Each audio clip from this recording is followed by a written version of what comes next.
The National Highway 05 is closed due to the suspected landslide in the Kinnaur region of Himachal Pradesh.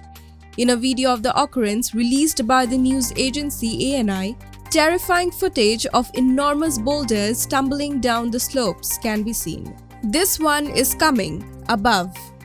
This one will collapse too. Bystanders can be seen expecting additional rock movements downslope as they flee the site of the accident. According to reports, the National Highway Authority of India is rebuilding the road. At the site of the landslide, machines have been dispatched to remove the rubble.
Indian Journo is now available on your App Store. Download the app now and get all the impactful news on the go.